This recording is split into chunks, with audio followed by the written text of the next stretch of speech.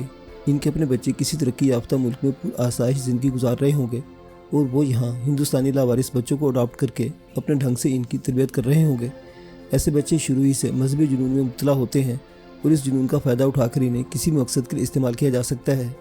اس ترکیب کا سب سے بڑا فائدہ یہ ہوتا ہے کہ ایسا بچہ مر بھی جائے تو خود اپنا کوئی نقصان نہیں ہوتا۔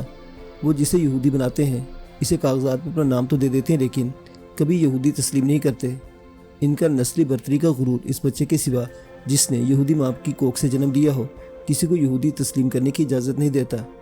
اس نے خود یہودی ماں کی کوکھ سے جنم لیا تھا اور یہودیوں کے درمیان ہی پلی بڑھی تھی، اس لیے ان کی رگ رگ سے واقف تھی۔ تمہاری پرورش بھی یقیناً انہی خطوط پر ہوئی ہوگی، معاذ نے دریافت کیا۔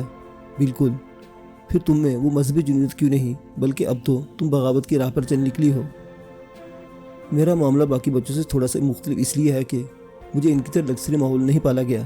میں ان مظلوم فلسطینی بچوں کے ساتھ پلی بڑھی جن کو یتیم کرنے کے بعد اپنی جنگ کا ایندھن بنانے کے لیے تیار کیا جا رہا تھا۔ مجھے ان میں سے ایک بچہ آج بھی یاد ہے۔ اسے چھوٹی سی عمر میں قرآن کا کافی حصہ یاد تھا، اور وہ مجھے بتاتا رہتا تھا کہ جو کچھ ہمیں مسلمانوں کے خلاف پڑھایا اور بتایا جا رہا ہے وہ سچ نہیں ہے۔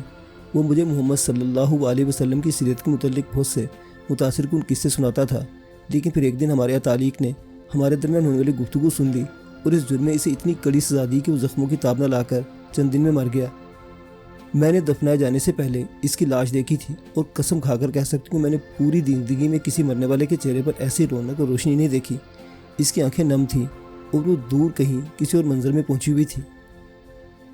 اس کی موت نے مجھے ڈرا دیا تھا، اس لیے میں نے کچھ قاعدے قوانین سے ہٹ کر چلنے کی ہمت نہیں کی، اور نہ وہ سب کچھ سیکھتی رہی جو مجھے سکھایا جاتا رہا۔ لیکن یہ بھی سچ ہے کہ اپنے بچپن کے دوست کی وہ باتیں ہمیشہ میرے ذہن کے کسی گوشے میں محفوظ رہیں۔ پھر جب میری دراب سے شادی ہوئی تو اس کی ماں کی وجہ سے بچپن کی باتیں ایک بار پھر تازہ ہو گئی۔ دراب جتنا بڑا بدماش تھا اس کی ماں اتنی ہی نیک اور عبادت گزار عورت تھی۔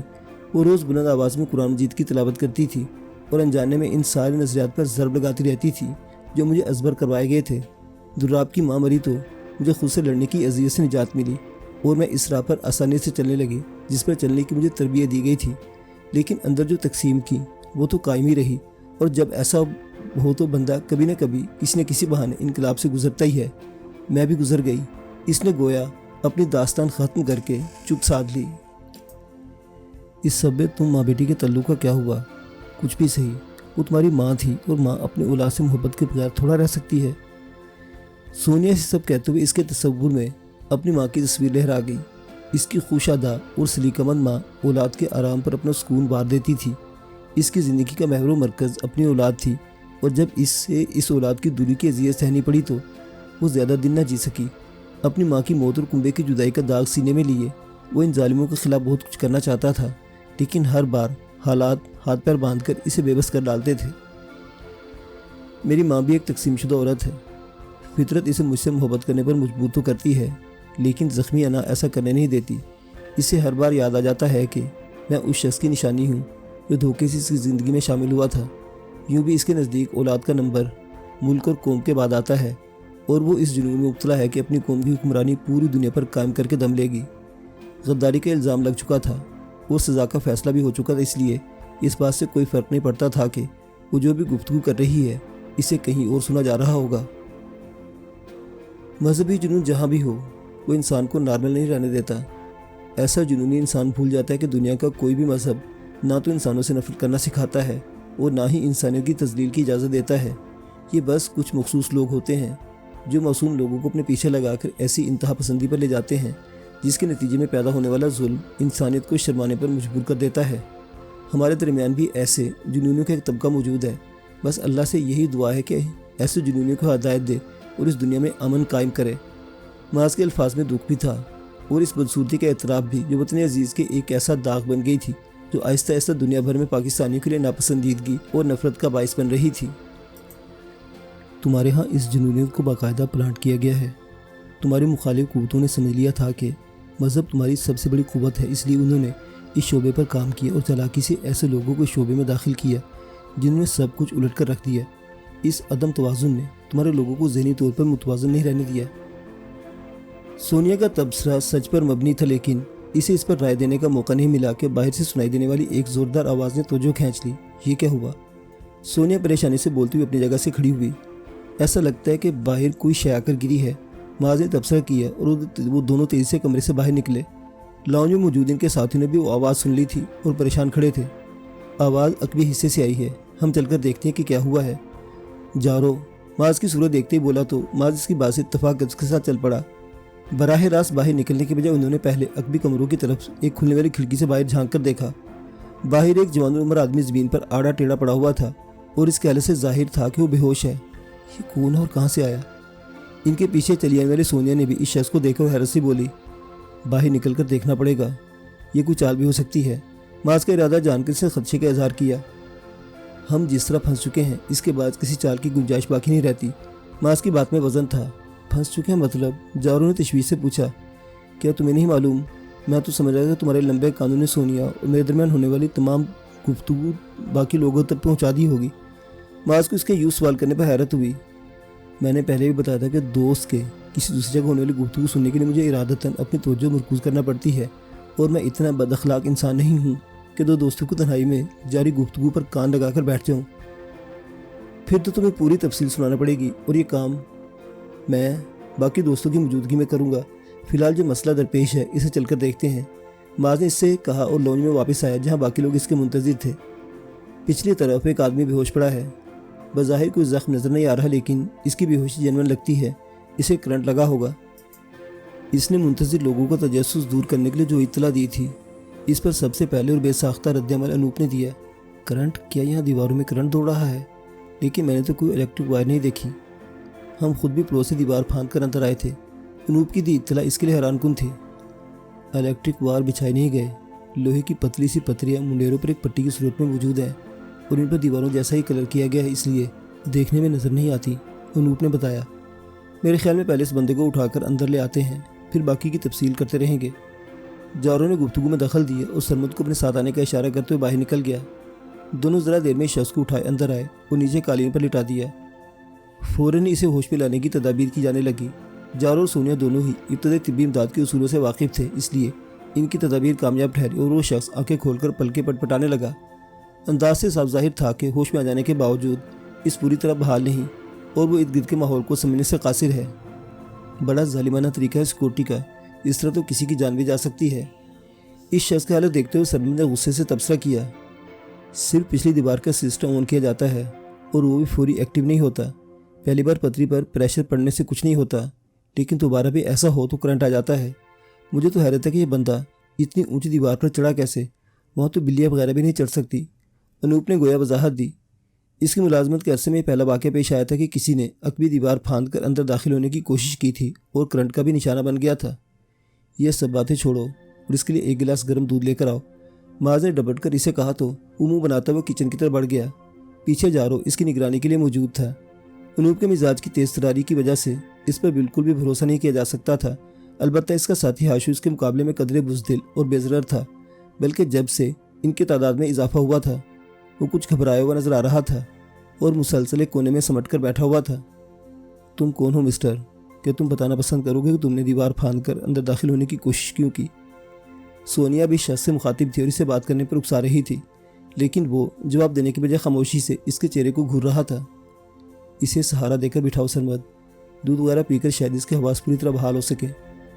معاذ کو پتہ نہیں کیوں اس جوان پر رحم آ گیا جو اسے سونیا کی فوری تفصیل سے بچانے کی کوشش کر رہا تھا۔ اس کی آواز سن کر جوان نے نظروں کا رخ پھیر کس طرف دیکھا اور معاذ نے آنکھوں کو تاثر بدلتا دیکھا، یوں لگا کہ وہ اسے دیکھ کر خوش ہوا ہو، لیکن بس یہ پل بھر کی بات تھی۔ اس نے نظروں کا زاویہ بدلا اور سرمد کے سہارے اٹھ کر بیٹھنے لگا۔ اسی اثنا میں انوپ جارو کی نگرانی میں گرم دودھ کا گلاس لے کر آ گیا۔ نوجوان اطمینان سے دودھ کا گلاس خالی کرنے لگا۔ مجھے یقین ہے کہ یہ شخص میک اپ میں ہے اور اس نے اپنے چہرے میں تبدیلی لانے کے لیے پلاسٹک اور کاسمیٹک سرجریز بھی کروا رکھی ہیں۔ سونے اس کے قریب سے اٹھ کر معاذ کے پاس آئی اور دھیمی آواز میں آگاہ کیا۔ واقعی؟ معاذ چونکا اور غور سے نوجوان کے چہرے کو دیکھا۔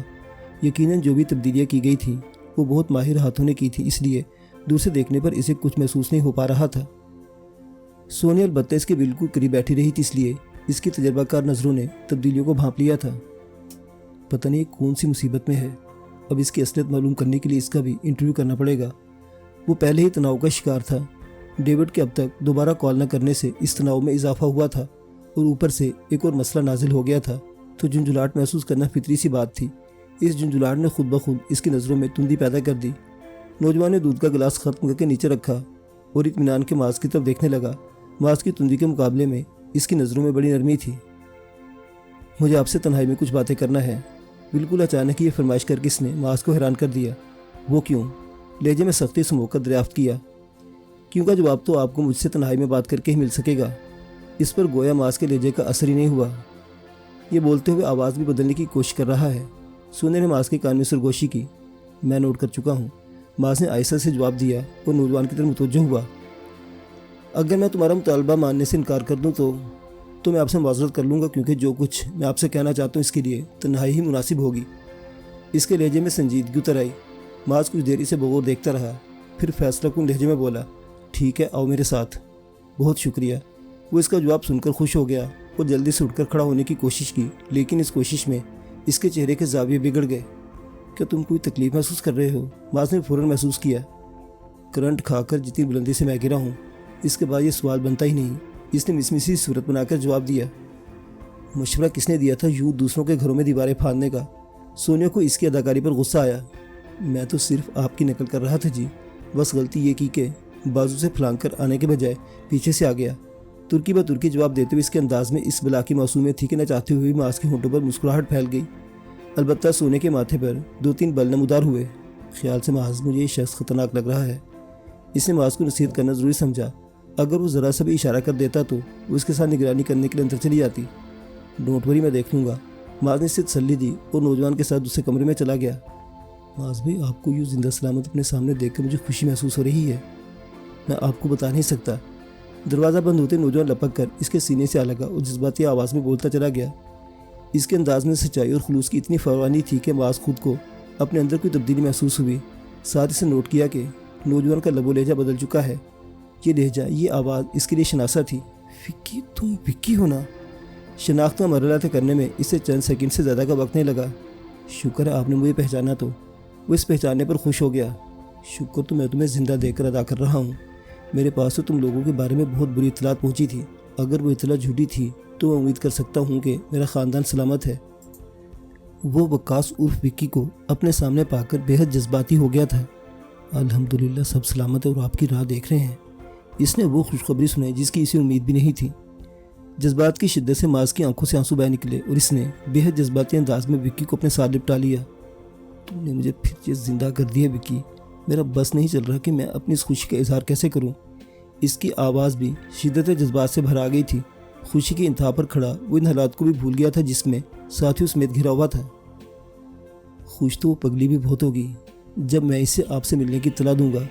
وکی ارینا کا تصور کر کے مسکرایا۔ ارینا کی بات کر رہے ہو نا تم؟ کیسی ہے میری گڑیا اور کہاں ہے؟ اتنا جذباتی وہ شاید زندگی میں پہلے کبھی نہیں ہوا تھا۔ ٹھیک ہے، آپ کو بہت یاد کرتی ہے۔ سچ پوچھوں میں اسی کی خاطر آپ کو ڈھونڈتا ہوا یہاں پہنچا ہوں، آپ کو اپنے ساتھ لے کر اس سے ملوانے۔ وکی پتہ نہیں کیا کہنا جا رہا تھا کہ یکدم ہوش میں آیا اور تیز کی ہونٹوں پر اپنا ہاتھ رکھ دیا۔ نہیں وکی پلیز نہیں، آگے ایک لفظ بھی نہ بتانا۔ کیا بات ہے معاذ بھائی، کیا کوئی مسئلہ ہے؟ وکی کو اس کے انداز نے تشویش میں مبتلا کیا۔ اس سے بڑا مسئلہ اور کیا ہوگا کہ ہم اس وقت دشمنوں کے جال میں پھنسے ہوئے ہیں اور ہمارا یہاں ادا کیے جانے والا ایک ایک لفظ سنا جا رہا ہے۔ معاذ دکھی اور شکستہ لہجے میں بولتا ایک طرف بیٹھ گیا۔ ابھی سے افسوس ہو رہا تھا کہ جذباتیت میں ایک ایسی اطلاع دشمنوں تک پہنچ گئی جس سے ہرگز نہیں پہنچانا چاہیے تھا۔ کہ واقعی ہماری یہاں کی جانے والی گفتگو کہیں سنی جا رہی ہے؟ وکی کو بھی اس اطلاع نے صدمہ پہنچایا۔ ہاں، معاذ نے مرے مرے لہجے میں تصدیق کی۔ او میرے خدا! وکی نے دونوں ہاتھوں سے اپنا سر تھام لیا۔ وہ جانتا تھا کہ جو کچھ ہوا ہے اس کے نتیجے میں لالا عیسیٰ کا خطیر سرمایہ اور بڑی قربانیاں رائے گاہ چلی گئی ہیں، لیکن یہ وہ کمان سے نکلا ہوا تیر تھا جو لوٹ کر واپس نہیں آ سکتا تھا۔ کیا یہاں رکے رہنا آپ کی مجبوری ہے؟ میرا مطلب ہے کہ کیا ہم سب یہاں سے نہیں نکل سکتے؟ کچھ دیر صدمے کی کیفیت میں مبتلا رہنے کے بعد اس نے خود کو سنبھالا اور ماں سے پوچھا۔ سونے کا خیال ہے کہ ایسی کوشش بے سود ثابت ہوگی۔ دشمن اتنا طاقتور ہے کہ اپنی مرضی کے ذرا بھی خلاف کچھ کرنے پر بیٹھے بیٹھے دفن کر دے گا۔ کہ آپ سونیا پر اعتماد کر سکتے ہیں؟ وہ تو خود دشمن کی صف سے ہے۔